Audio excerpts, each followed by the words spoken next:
After decades of dependability and proven performance, the Chrysler car has become synonymous with muscle and power.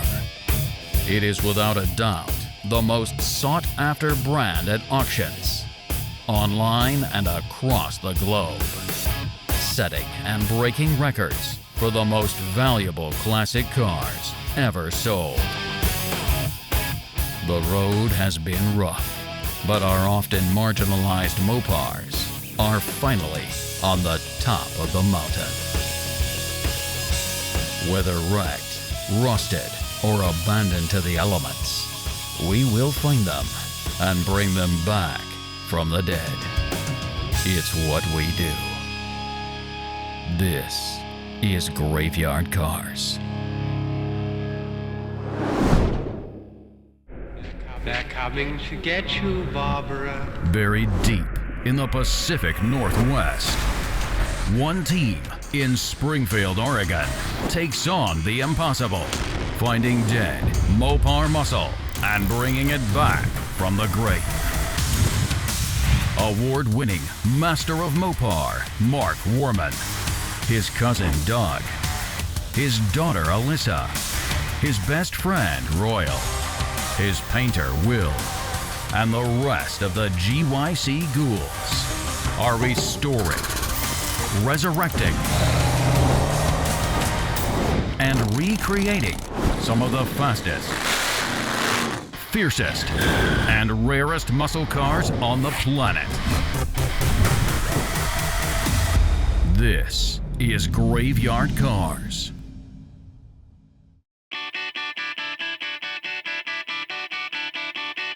For those of you who are big fans of Graveyard Carz, you'll remember a few seasons ago we had a 1958 Plymouth Fury come out for a visit. This car belonged to a gentleman named Bill. It was all tricked out. It had the power windows. It had the seat that moved automatically. When he brought that car out and we crawled all over it and had some fun with it, I realized that I really wanted to do one of those cars someday. Now, Bill's car was a really nice replica of the movie car, right down to the 350 Golden Commando engine. When that car came out and it rolled into the assembly shop, I'll tell you, I just instantly fell in love. It's a beautiful car, right? It was beautiful. It was the inspiration down the road for me to build Christine for the SEMA show. But having that car out and all the fun we had with it, I even got Royal, if you guys want to roll back, and poor old Royal, he excremented himself because he didn't know that I had it all controlled with remote control. He thought somebody was actually, the ghost was driving the car. Come on, Royal, you're smarter than that. Hey, roll down your window. Check them out. Okay, that's weird. Yeah, that's weird. We had Christine, the mayor of Springfield, out. That was a lot of fun. Got some really cool photographs with her. The interesting thing here, and bear with me as we rehash a few things here, a lot of the car was built from the leftover parts from the movie Carz. So no, it wasn't ever a screen car, but a lot of the parts that are on the car were on cars that were screen cars. And what better tribute could one ask for a Christine? Because remember when Arnie was out in the scrap pile and Darnell comes up and says, well, I told you could use some of the parts in my scrap pile. I didn't say you could build the whole, and he uses a bad word, thing out of it. So you're getting the parts now. Told very clearly by Darnell that he could have those parts. And then, yeah, and there he is, the hater. And then Arnie says, well, what do you care? You're not using it. Hey! Hey! He gets all crazy. So what's the next question now? So I think it's time for me to address the elephant in the room. So now, if we fast forward a few years to SEMA, I think it was 2018, when Mopar introduced the 1,000 horsepower elephant. Introducing another first for Mopar. Plug and play, 1,000 horsepower, Mopar 426 supercharged elephant crate Hemi engine. What was really cool is after we premiered the engine, started it, I had no idea this was going to happen, but they presented me with the engine. They gave it to me. And Mark, since you're a good friend of Mopar and a good friend of Pietro, I'm going to consider you a friend of mine, and by the way, that engine's yours. You can use it in one of your project cars coming up. How about that? Are you serious? I'm serious. So if you see me looking a little bit off kilter for the ice tray, that's why. That was real. I had no idea. The year before, they gave me the Mopar Brand Ambassador Award, and I was, that one probably even affected me more because that's a lifetime achievement type thing. So It is the 2017 Mopar Brand Advocate Award. Congratulations. That's why I probably have the only one in the world that's ever been given out. Not the point, but something that should be noted. It's a little humbling when you're up on stage and the president of Mopar brings out an award and announces that you are the very first brand ambassador to Mopar. So it doesn't mean I'm any different, right? I still put my pants on one leg at a time. You know, I don't know why we're still talking about the same damn Mopar award. It's a beautiful award, and hands down, Mark has earned it. I will never take that away from him. But it's a plaque. This doesn't make me smarter than everybody else or funnier. Well, already probably funnier because I'm a natural comedian, but is what it is, you know. You don't let stuff like that go to your head. Just a guy doing his job. Mark got the award, that's great, but Richard Rawlings, when Gas Monkey would be on TV, he got a new truck every season. Piece of plastic, $80,000 truck. You see what I'm getting at? Some of the guys backstage were giving me a hard time that, you know, I kind of choked up when they gave me the Mopar Brand Ambassador Award. And, I just had something in my eye up there. Yeah. Did you get a little choked It's a up? lot of stuff in. No. I didn't choke up. Okay, have you ever been to Las Vegas? It's really dry, right? So it's like so dry. I'm used to Oregon where it's completely wet, and my eyes dried out. And because they do, your water, it doesn't matter. Just, what's the next question? The whole idea behind giving me this experimental 1,000 horsepower all aluminum engine was that I had to put it in something fitting, something that would represent the world's most evil engine, thus Christine. I was on the way back driving from SEMA, and I got to thinking about what am I going to put in, what am I going to put it in, and it just hit me. I'm going to put it in a 58 Fury, and I'm going to do a tribute to the Christine movie car. World's most evil car, world's most evil engine. You know, as soon as I got back from SEMA, the first thing I did was sit down, made some phone calls, and tried to find a 58 Belvedere, Fury, anything that I could make look like the car from Christine. I got a lead on one in Pennsylvania. Real nice fella. So we made the deal. I bought that car. That's kind of older material. If you go back and watch some of the earlier episodes, which are all available on YouTube for free, be sure to subscribe. You'll see where I bought that car, brought it out here. I knew it was a rough car. Maybe it was a little bit rougher, had a lot of problems. You're going to see a lot more. You're going to learn a lot more like I did. I learned a ton on that car. We're going to walk you through a lot of stages that you haven't seen before, all leading up to the grand reveal of this amazing car.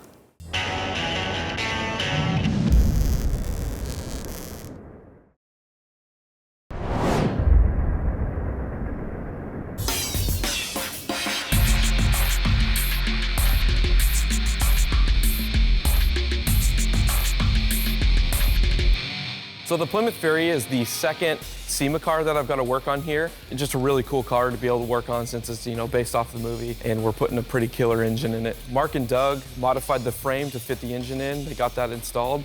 So then I was able to be a part of uniting the body to the frame.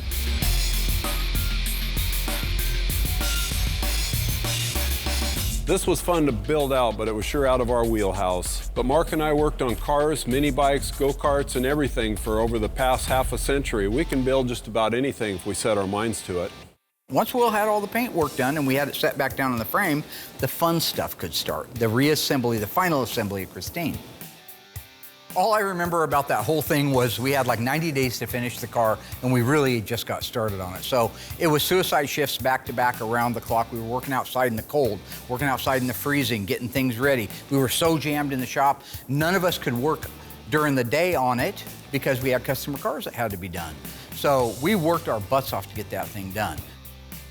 You know, Christine was just a nightmare. We're not familiar with the car, so it's out of our wheelhouse. We can do it, it just takes time. Mark doesn't give us that time. So at this point, you know, we got the headliner that Larry's installing. I'm trying to get the paint buffed. It's like an all hands on deck. And nobody really knows what's going on because we don't know how to put the damn car together in a time crunch. It was all hands on deck. Will was buffing the car. Mark and I were working on all the trim. Justin and Alyssa were doing the wiring. Larry was working on the headliner.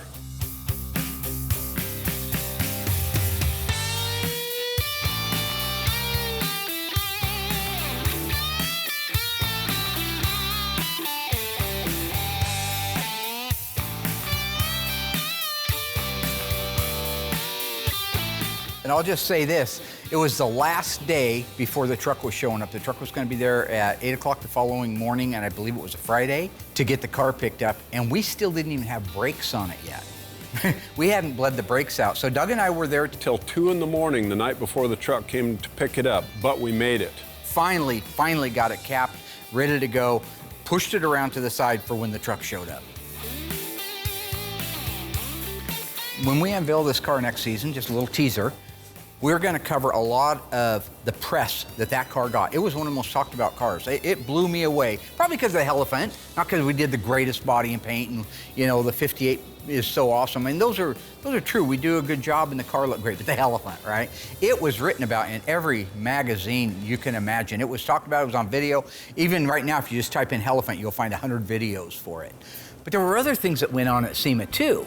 Employees who partook of the fruit of whose name we dare not speaketh, alcohol.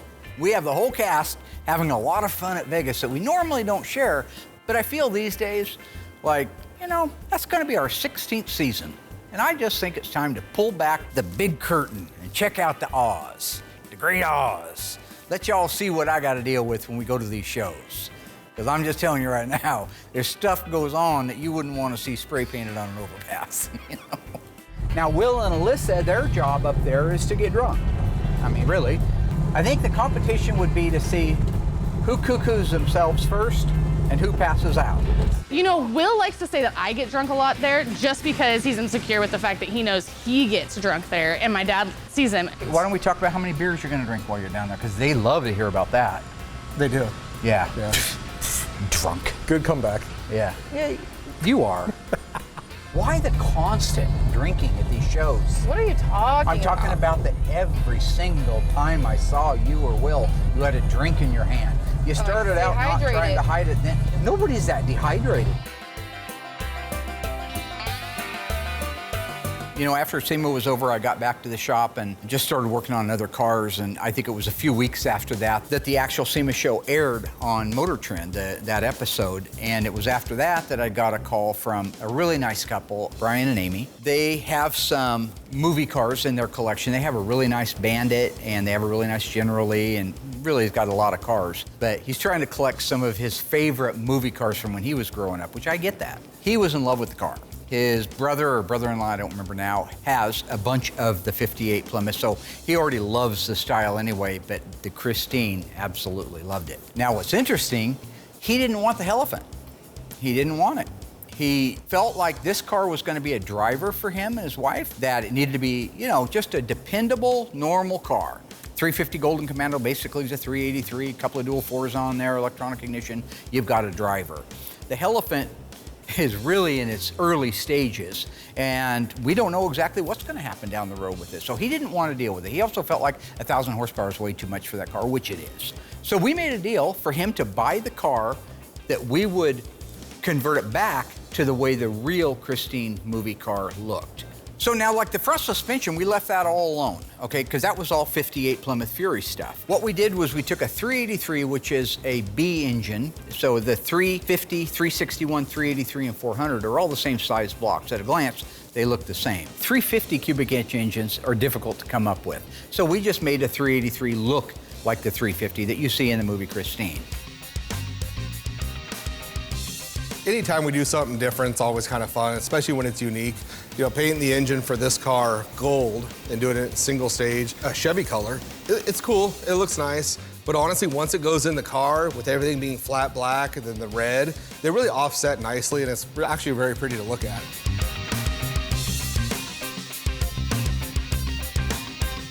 Since day one of Graveyard Cars, I've shared with my audience that our philosophy is to take your time and do the very best job you can do, because there are certain things that will fail if you rush them.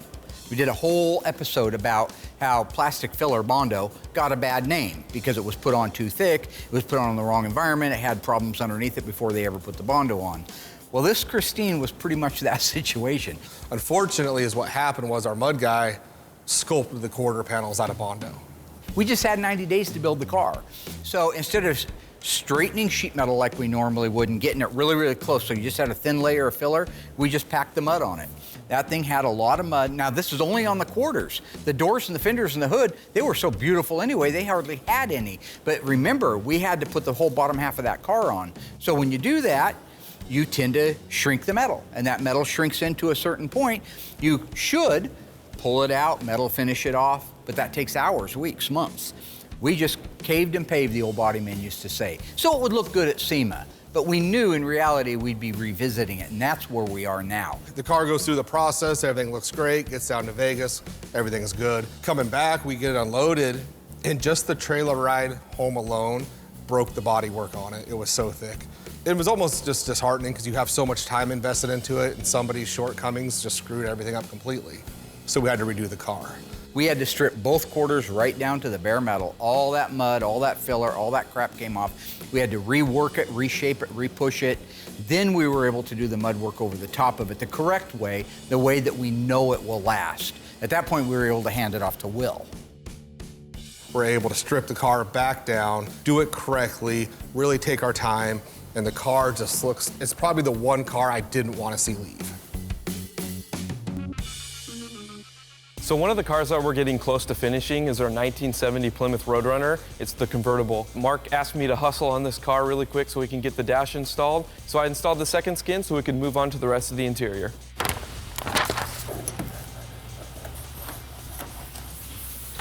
It's one of the tools they give us. It's pretty handy. You can, flatten, roll it out, and then you just use the butt end of it and press it into the indentions in the floor. Pretty awesome tool.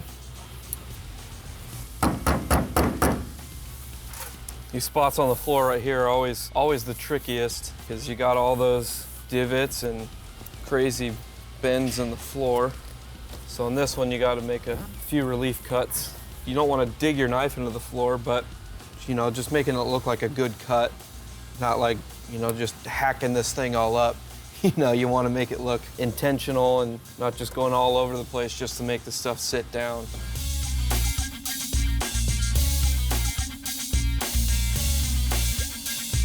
I really don't know how well the sound dender is going to do on a convertible car, so I pretty much installed it everywhere I could that's not visible, and it turned out pretty good.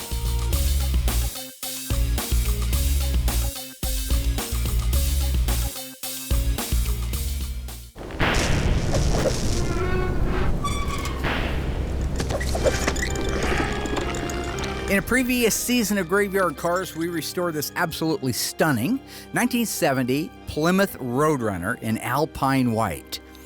We converted it to a crate Hemi engine. Which crate Hemi did we install in it? Was it the 392, the Hellcat, the Hellephant? If you think you remember this episode, shout out the answer. Stay tuned after the break. I'll let you know how your memory is.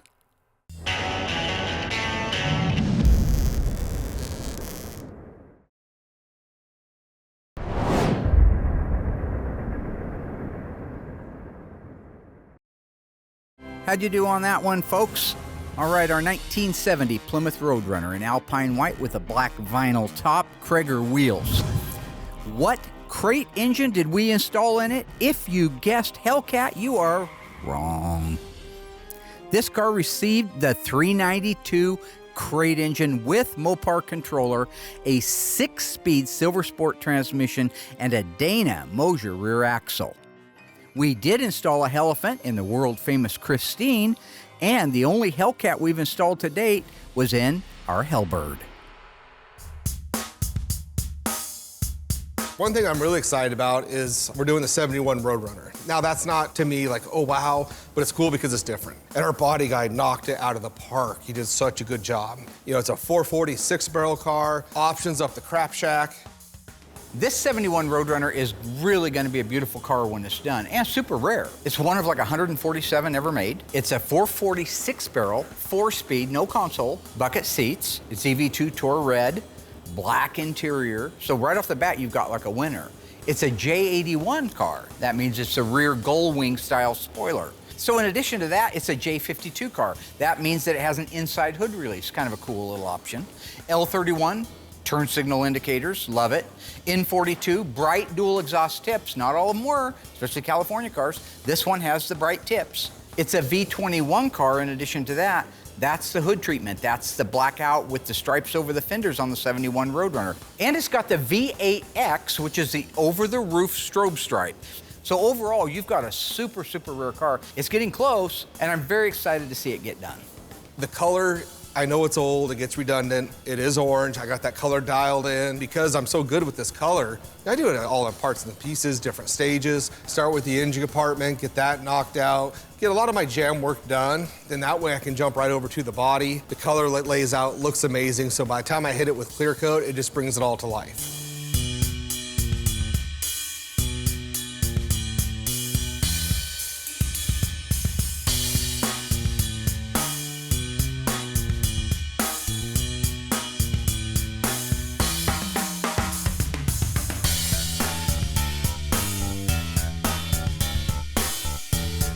So today I'm getting ready to install the carpet in the 1970 Roadrunner convertible.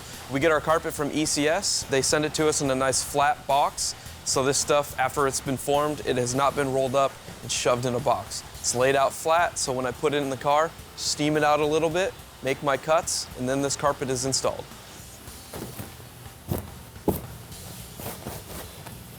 Just like that. You don't get that from a rolled up carpet. This usually saves me about an hour having these things not rolled up. I only have to maybe take about 5 to 10 minutes to steam out this carpet.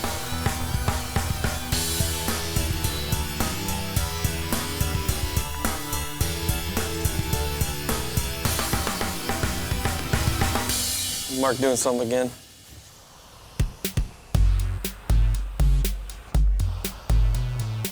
You know, and if you're wondering why I'm steaming this out, even though this got shipped to us in a flat box, this just helps the fibers loosen up and lay out even better. I know we talked about the carpet we get in from ECS before. The main advantage to it is that it doesn't come all rolled up in a box. When it comes off of the form at the company that makes them, they put it in a big flat box. So you're not right away at a deficit putting in the carpet where you have every nook and cranny is twisted up and balled up from being in a box for God knows how long. In this particular case, it's laying flat. So when you put it in there, there's a very minimal amount of steaming, pressing, and fitting to get that exact factory fit. And that's why we use it on all the cars now.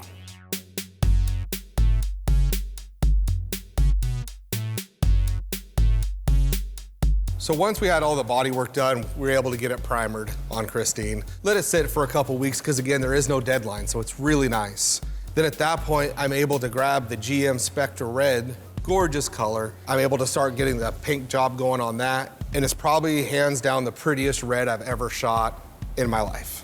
And because I'm such a nice, generous guy, I'll even tell you the toners and how great these toners are that make such a beautiful color. The first toner in a formula is always the largest. It's a scarlet red. It's really just an outstanding red where it's darker, but these other toners I'm gonna tell you is what brings it all together. The second one, I don't even know how to pronounce it. It's like a Monstral red, which is another gorgeous red. Both these reds are just the prettiest reds we have. And then we drop into a Quindo Violet, followed by strong yellow oxide, and then just a little bit of the strong white.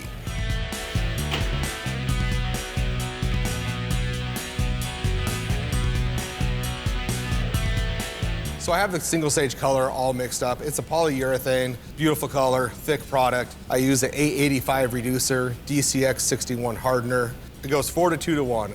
4 parts color, 2 parts reducer, 1 part hardener. It's at the booth temp at about 65 to 70, and that way it just ensures it lays out beautiful.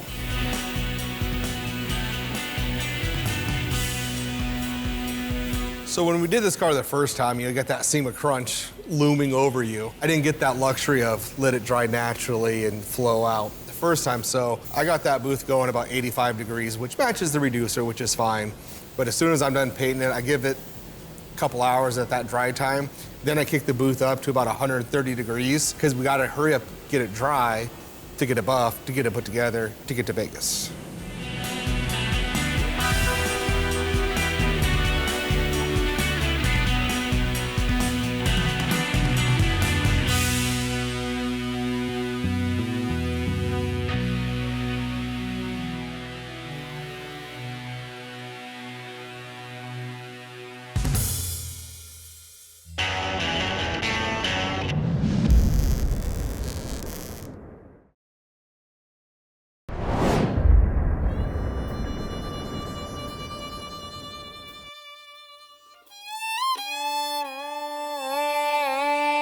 All right, so our little 1970 Plymouth Roadrunner EV2.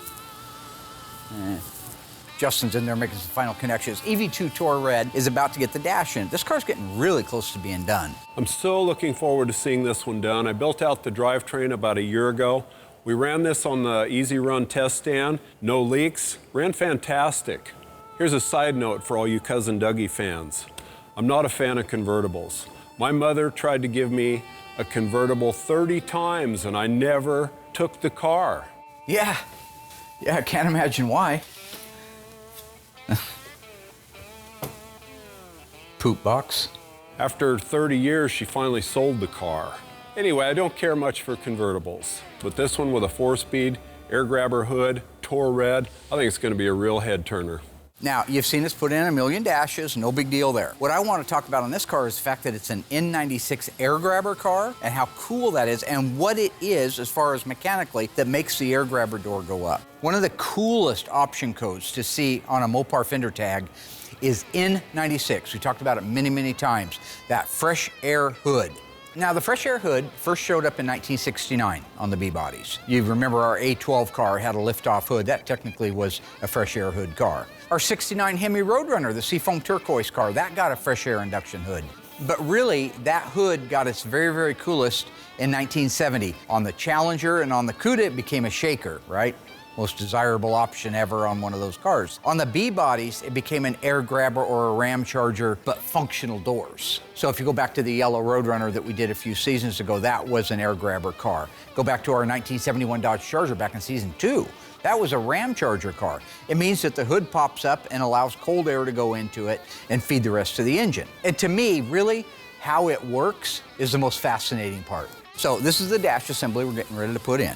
This little jewel right here is the air grabber switch. See, in 70, this just really got cool. It's up here in bold and in your face, got the red toggle on it. Down means that it's off. When I click it like that, it means that it's on. What on means is that the trap door on the Roadrunner is gonna pop open with the cool shark's teeth on the side of it decal that says air grabber. It's an intimidating little move, plus it brings in some cold air. We know that down is off, up is on. This is just a vacuum switch. So if you look at actually the inside of it here, you'll see that there are 3 nipples on the back side of that valve. Those have to plug into something. So I want to take a second and show you what they're going to plug into. These are the vacuum lines right here that will go on the back of that switch. So if you look carefully, you'll see 1, 2, 3, a little triangular pattern. That matches that switch. Now there's a couple others here, this line here and this line here. Those go to an electric solenoid. So the solenoid for the air grabber is installed under the dash. You know, these cars were not a collector car at the time, they were a daily driver. So when you flick that switch on to open up that air grabber, if you just turned the car off and you didn't have that solenoid, that thing would stay open. So say you got a rainy day, that's gonna flood, you know, all that water is gonna go down into your air cleaner and all that stuff. So when you turn the car off, that switch that goes to the fuse box, it bleeds the vacuum lines. That door is gonna close automatically for you so you're not stuck with it open when you really don't want water or something getting in there when you're not driving the car. That this was the connection I was talking about. And these hoses go through here, all the way through the firewall. There's a grommet on the other side. And then they follow up the hood. One source gets vacuum off of the engine, the other one goes up to the servo or the actuator that makes that door go up and down. You about ready over there? Yeah, I'm good to go. Good job. It's gonna be a nice car done. All right, we're gonna put a dash in. Now, when I get that dash in there, we have a vacuum simulator, right? Yeah. I wanna show you exactly how that thing works because it's super cool. If you haven't seen a 70 air grabber function before, you just haven't lived. Oh, Drapula. I call him Drapula. And Frankenstein, and I think Wolfman is on there. Who else is on there? Bride? I'd do the Bride.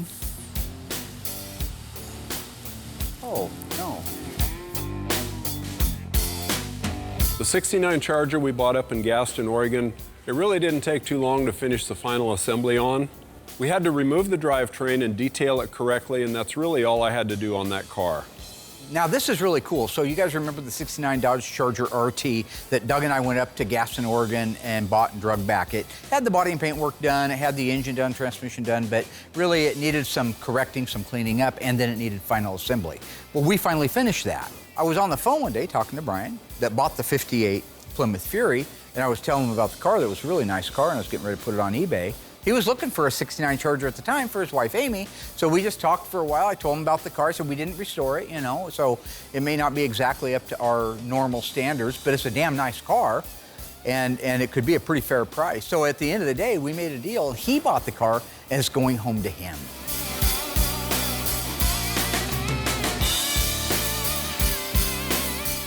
So when it comes to this beautiful T5 Charger, two things I love about this car. A, it's a gorgeous bronze color, T5 bronze. We don't see that color very often, so it is nice. B, I didn't have to paint the car. It was already done. That means no silliness in the booth from ice tray or ice poop or whatever he calls himself now. I don't know, but I didn't have to deal with anything. So I had nothing to do with this car, and it was another car out the door. Ice poop.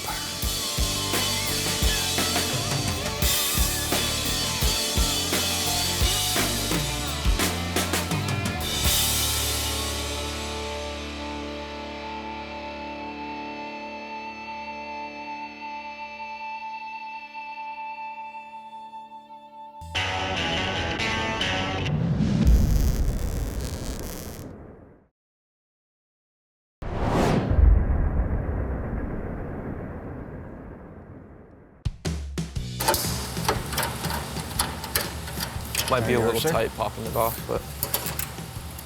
Saw your interview, too. Which one? Oh, the one where you're making fun of my impressions. I push the lotion on the skin.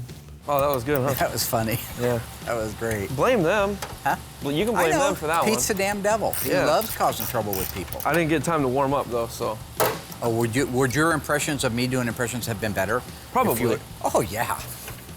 No offense to Justin or to the rest of them, but you don't need to warm up to do impressions. You just do them, right? I mean, Mel Blanc didn't sit there and do Porky Pig in front of a mirror for 3 hours before he went on set, right? That's all, folks, right? It just came out, right? Which sounds like Tony. I don't know. He just did it. So you just don't need to go warm up, get all ready. Come on, man. Well, I don't have an office to go in to just sit there and practice impressions. So the question is, do I go in my office and practice my impressions all day? No, absolutely not. I do those at home. Well, I have a shop to run. I don't just get to do that. I do my practicing in front of a mirror at night. Oh, okay. Yeah. Hey, yo, Paulie, you know, hey, yo, Paulie, don't get mentally irregular, all right? Don't. I know. That dog has no tail. It puts the lotion on its skin. Don't you hurt my dog, lady. Okay.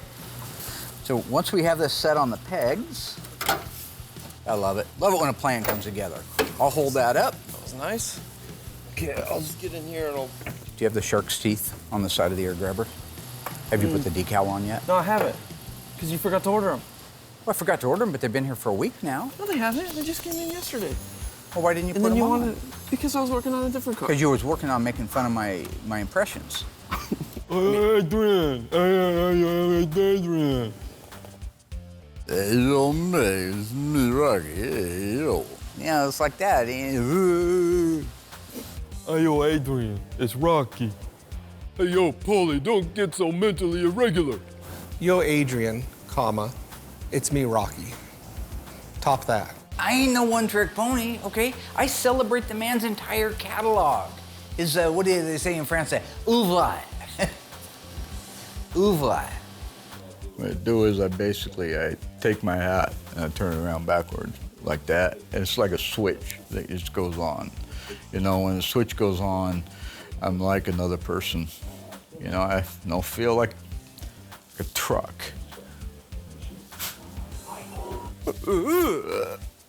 Now, sometimes I get a little carried away and I do that. Now that Mark is done going down Rocky Lane, we can actually get this dash rolled up into place and make our final connections. Remember in Jaws? I'm not gonna remember that one either. You didn't see Jaws? I've seen it. When they found that time shark's ago. tooth in that hole of that boat, and Richard Dreyfuss freaked all out, and he jumped back and he dropped it. Oh, and later okay. the mayor said, "Okay, you got that tooth?" And he goes, "No, sorry, I dropped it." So they didn't have any proof there was a killer shark. okay. Yeah. And then Shark Week's over.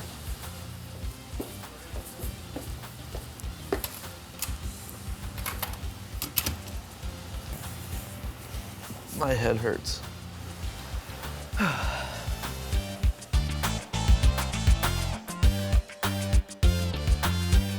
So with the dash in place and all the final connections made, I instructed Justin to go ahead and put the shark's teeth on the side of the air grabber door so I could show you exactly how everything works.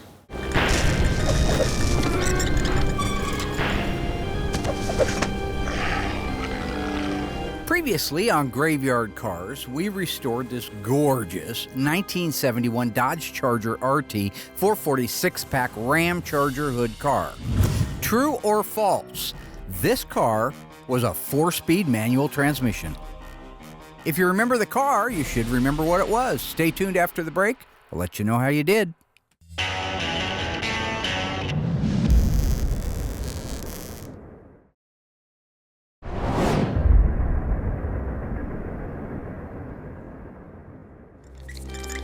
All right, ghouls, how did we do on that one? Our gorgeous 1971 Dodge Charger RT 440 6-pack. True or false? That car was a 4-speed manual transmission. If you said that is true, you are dead wrong, my friend, and you didn't watch the show. You should go over to YouTube and catch it because all the old episodes are there. Our car was an automatic transmission, making it one of only 98 built. Had it been a 4-speed car, it would have been one of 80 built with a 446 pack and a 4-speed. Our car was a triple green car, green top, green paint, green interior. Who's that handsome devil? Look at that. That's a Trey, man. Ha ha. That's Super Trey. Driving down the road of Springfield like everything's everything. Ha ha.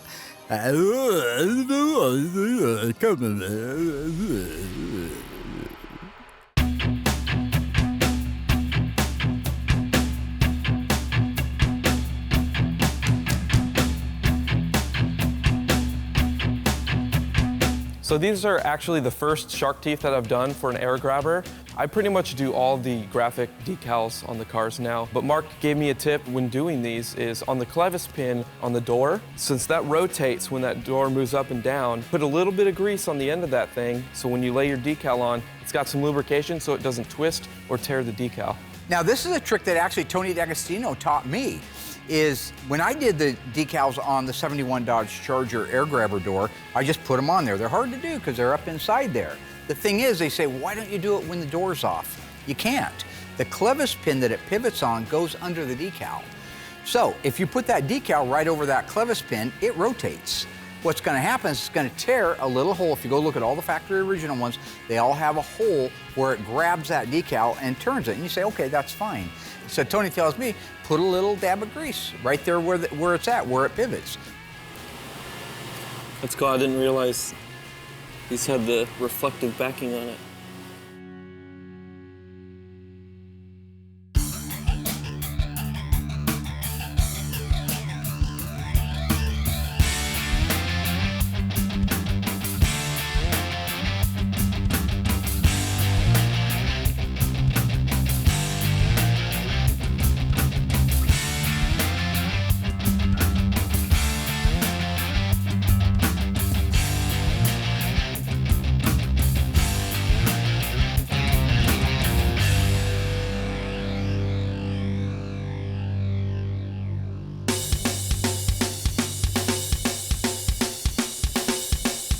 So when it comes to wrapping up the parts and pieces, time is of the essence when it's on this 71 Roadrunner because I don't want to be bothered. I don't want silliness. The longer I'm in the booth, the more opportunity Mark has to irritate me. So at this point, I have all the bolt-on stuff in the booth ready to go. I'm able to get in there, get it painted, get it done, get it out of the booth, get it cut and buffed and put on the car, and it adds years to my life.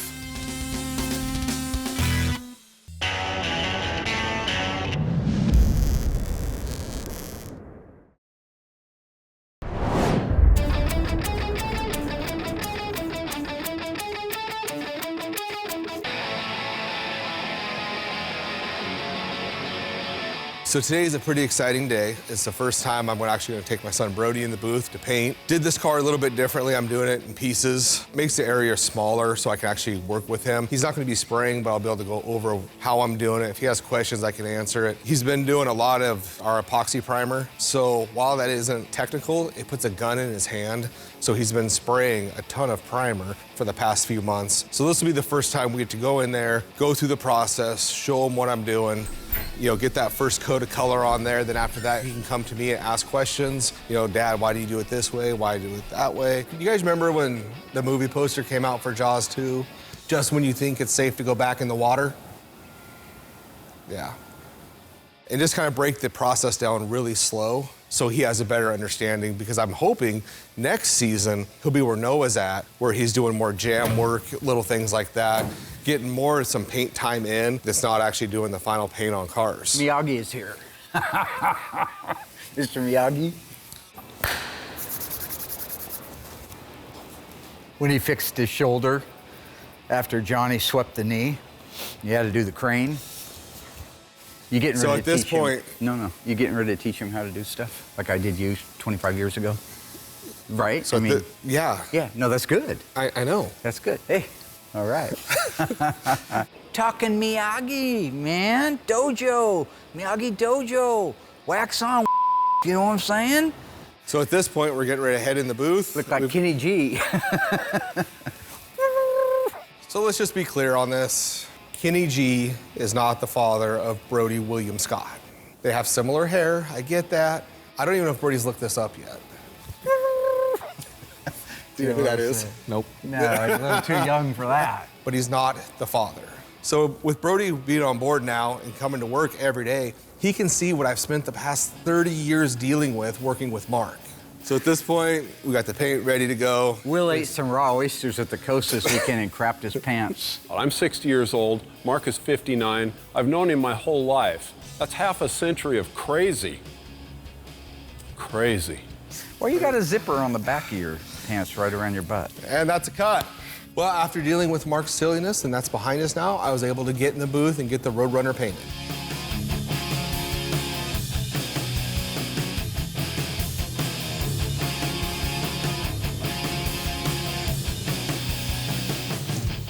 The car as a whole, there's a lot of surface to cover. So we're looking at 4 gallons sprayable of material. That's just color, on top of doing 3 coats of clear. So while I did it all apart, made it quick and easy, it's a lot of surface area to cover.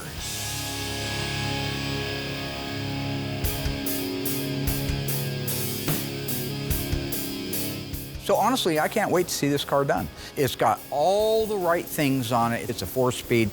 I think it'll be a stunning example of what we can do, especially when you look back at what it looked like when it came in. That's Graveyard Carz.